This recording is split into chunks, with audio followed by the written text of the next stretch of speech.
Invites. Adding members to your board will increase engagement. So add co-admins, posters, private viewers, and followers to your board. Each type of member has different levels of power. Let us see an example of how to add your co-admin.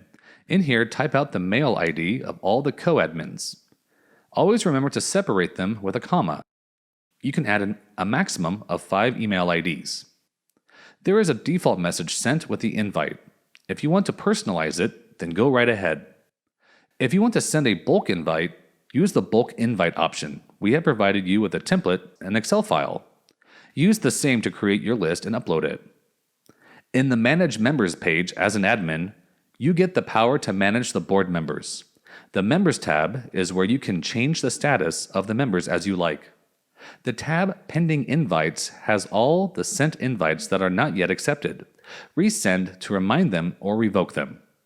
In the tab Requests to Post, you have the posts requests from users that need posting access. You can either accept it or decline.